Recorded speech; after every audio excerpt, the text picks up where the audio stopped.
જગતની અંદર દરેક ભાઈઓ પોતાની બહેનને ખૂબ પ્રેમ કરે છે. બહેનનું ચિત્ત હંમેશા ભાઈની અંદર. યાદ રાખજો. રક્ષાબંધનની અંદર પહેલો અક્ષર ર એટલે કે હે પ્રભુ તું મારા ભાઈની રક્ષા કરજે. બીજો અક્ષર ક્ષાનો ક્ષ ક્ષમા વિરસ્ય ભૂષણમ. હે પ્રભુ આ જગતમાં મારા ભાઈથી ભૂલ થાય ને તો તું એને ક્ષમા કરજે, માફ કરી દેજે. ત્રીજો અક્ષર બ મારા ભાઈને પ્રભુ ક્યારે બંધનમાં ન રાખતો. ચોથો અક્ષર ધ બહેન રડતી રડતી મહાદેવને કહે હે ભોળાનાથ મારો ભાઈ હંમેશા ધર્મને માર્ગે ચાલે, તું એને એવી શક્તિ આપજે, તું એને એવી ભક્તિ આપજે.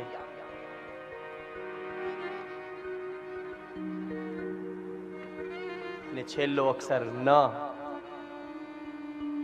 છેલ્લો અક્ષર ન. હે ભોળાનાથ હે પ્રભુ મારા ભાઈની રક્ષા કરજે, મારા ભાઈને ક્ષમા કરજે, ભૂલ થાય તો મારા ભાઈને બંધનમાં ન રાખતા, મારો ભાઈ ધર્મ તરફ ચાલે.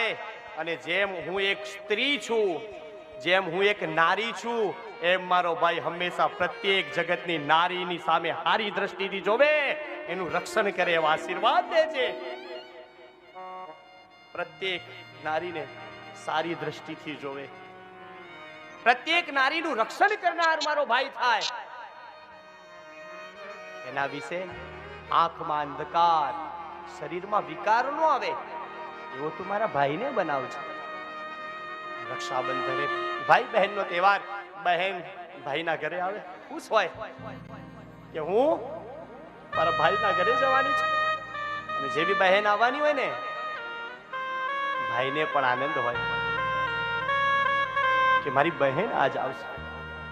કેટલા વર્ષ વીતી ગયા મારી બહેન આવતી નથી, મારી બહેન આવવાની છે. ભાઈ રાજી હોય. વાલાઓ એ ભાઈ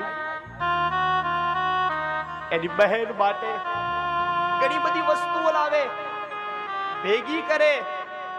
મારી બહેન મારી સાથે રહે, તેને આ વસ્તુ ભાવતી અને આ વસ્તુ ગમતી, બધી વસ્તુ ભાઈ હરખથી ભેગી કરે, તારી બહેન માટે લાવે. અને રક્ષાબંધનની રાહ જોતો.